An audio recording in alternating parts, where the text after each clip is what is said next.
Dear students, cell wall for 9th class, जिसमें हम cell wall का introduction, functions, composition, cell wall की types like primary cell wall, secondary cell wall और plasmodesmata या chemical composition को discuss करेंगे जी। बिला ताखीर टॉपिक की तरफ चलते हैं। First of all, introduction of cell wall. The cell wall is a non living strong component of the cell. Number 1, ये नॉन लिविंग होती है, ये मजबूत होती है, ये किसी भी सेल का बेजान हिस्सा मगर मजबूत हिस्सा होता है। And is located outside the plasma membrane, और प्लांट्स के अंदर ये प्लाज्मा मेम्ब्रेन की बाहर वाली साइड पे बैरूनी तरफ में होती है। Not all living organisms have cell walls around their cells. याद रहे कि तमाम जिंदा जानदारों के अंदर ज़रूरी नहीं कि सेल वॉल्स हों, यानी तमाम जिंदा सेलों के इर्द गिर्द सेल वॉल्स नहीं भी हो सकती। Like animals and many animal like प्रोटिस्ट्स, सारे एनिमल्स के बाहर सेल वॉल नहीं होती, और animal like protist like paramecium, amoeba जैसे जानदारों के बाहर भी कोई सेल वॉल नहीं होती। सिर्फ प्लांट्स, फंजाई, एल्गी के बाहर सेल वॉल एग्जिस्ट करती हैं। Function, first function, it provides shape to the cell. पहला फंक्शन ये कि ये सेल को शक्ल देती है। Second function is that it provides strength, ये सेल को स्ट्रेंथ, मजबूत बनाती है। Third function is that it provides protection to cell, ये जानदारों के सेलों को हिफाजत मुहैया करती है। Fourth function is that it provides support to the inner living matter of the cell. यह सेल के अंदरूनी जानदार हिस्सों को सपोर्ट भी देती है। यहाँ ब्रैकेट में प्रोटोप्लाज्म लिखा गया है, that is the inner living matter of a cell. किसी भी सेल का अंदरूनी जानदार मादा जो न्यूक्लियस और सेल साइटोप्लाज्म पर मुश्तमिल होता है उसे प्रोटोप्लाज्म कहेंगे।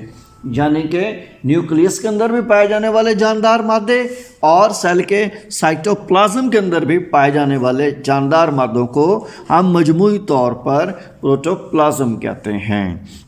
Chemical composition of cell wall. Plant cells have a variety of chemicals incorporated in their cell walls. पौधों के सेलों की सेल वॉल्स में केमिकल्स की एक वैरायटी पाई जाती है, जिसमें ज़्यादातर सेलुलोज, लिग्निन, हेमीसेलुलोज, पैक्टिन और दीगर किस्म के केमिकल कंपोनेंट्स भी हो सकते हैं। Let's see types of cell wall. There are 2 basic types of cell wall. First, primary cell wall. The outer layer of the plant cell wall is known as primary wall. पौधे की बैरूनी तह को primary cell wall कहा जाता है। या the cell wall of a baby plant, the cell wall of a newly growing plant. Baby plant या नए उगने वाले पौधे की सेल वॉल को हम प्राइमरी सेल वॉल कहते हैं। Composition of the primary cell wall, it is composed with cellulose. तो primary cell wall of a plant cell is composed by cellulose, ये सेलुलोज की बनी होती है। या प्राइमरी सेल वॉल का मोस्ट कॉमन केमिकल, जो आम केमिकल पाया जाता है, वो सेलुलोज होता है। Second major type of cell wall is secondary cell wall. Some plants, for example xylem cells, also have secondary walls on their inner side of the primary walls. कुछ पौधों के सेलों की प्राइमरी वॉल की अंदरूनी तरफ, primary cell wall की अंदरूनी तरफ एक और सेल वॉल की लेयर होती है, जिसे हम सेकेंडरी सेल वॉल कहते हैं। फॉर एग्जांपल, ये कंडक्टिंग टिश्यू है जिसका काम पौधों के अंदर पानी और नमकियात की ट्रांसपोर्ट करना होता है, लाइक जाइलम। जाइलम सेलों के प्राइमरी सेल वॉल की अंदरूनी तरफ एक और सेल वॉल की लेयर होती है, जिसे हम सेकेंडरी सेल वॉल कहते हैं।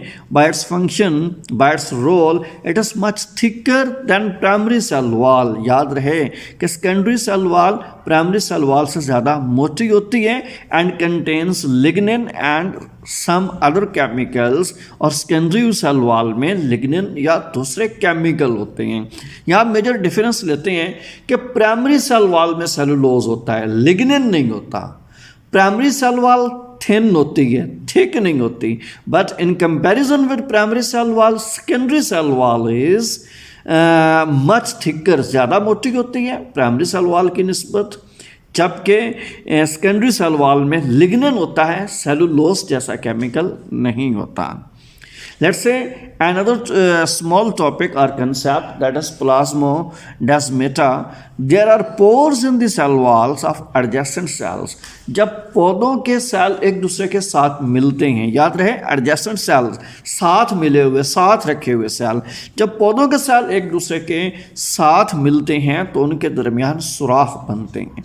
तो साथ रखे हुए पौधों के सेलों के दरमियान सुराखों को हम प्लाज्मोडेस्माटा कहते हैं। Function is that through which their cytoplasm is connected. इन पोर्स के ज़रिए दोनों सेलों के साइटोप्लाज्म आपस में जुड़े होते हैं। इन पोर्स को जो सेल साइटोप्लाज्म को आपस में मिला देते हैं, ये प्लाज्मोडेस्माटा कहलाते हैं। And the role of this plasmodesmata is that there is transport of different material. दोस्तों, तो पौधों के सेल इन प्लाज्मोडेस्माटा यानी सुराखों की मदद से मुख्तलिफ मादा जात की मटेरियल्स की ट्रांसपोर्ट करते रहते हैं। Composition of cell wall, that is the cell wall of fungi. आप जानते हैं फंजाई बिलोंग्स टू यूकैरियोट्स। ये यूकैरियोटिक सेल होती है, इसमें नुमाया न्यूक्लियस होता है। Fungi and many other protists have cell wall although they do not contain cellulose। बहुत सारी फंजाई और प्रोटिस्ट के अंदर सेल वॉल होती है, मगर फंजाई और प्रोटिस्ट की सेल वॉल सेलुलोज की नहीं बनी होती। Their cell walls are made of variety of chemicals. इनके सेल वॉल्स मुख्तलिफ़ किस्म के केमिकल्स की अक़साम, वैरायटी की बनी होती हैं। For example, chitin is present in the cell wall of fungi. याद रखिए कि फंजाई की सेल वॉल में काइटिन होता है। काइटिन केमिकल की सेल वॉल फंजाई में पाई जाती है। प्लांट्स के अंदर सेलुलोज की सेल वॉल होती है। Let's see cell wall of prokaryotes. तो प्रोकैरियोटिक ऑर्गेनिज्म ऐसे होते हैं जिनमें प्रोमिनेंट न्यूक्लियस, वासे न्यूक्लियस नहीं होता, या फिर ऐसे सेल्स हैं जो न्यूक्लियस के बगैर होते हैं। तो इसकी कॉमन एग्जांपल बैक्टीरिया, साइनोबैक्टीरिया हैं। तो बैक्टीरिया या साइनोबैक्टीरिया में सेल वॉल किस केमिकल की बनी होती है और क्या कहलाती है? Prokaryotes have a cell wall composed of peptidoglycan. Prokaryote में भी सेल वॉल होती है जो पेप्टाइडोग्लाइकन केमिकल की बनी होती है। यहाँ एक बात और भी नोट करें, पेप्टाइडोग्लाइकन को म्यूरिन केमिकल, म्यूरिन भी कहा जाता है। Then definition of the peptidoglycan, it's a chemical that is a complex of amino acid and sugar। तो पेप्टाइडोग्लाइकन ऐसा केमिकल्स का कम्प्लेक्स है जो अमाइनो एसिड और शुगर के मिलने से बनता है, या अमाइनो एसिड और ग्लूकोज मॉलिक्यूल्स के मिलने से बनता है। अमाइनो एसिड और ग्लूकोज केमिकल्स का कम्प्लेक्स पेप्टाइडोग्लाइकन या म्यूरिन कहलाता है। Thank you for watching my YouTube channel.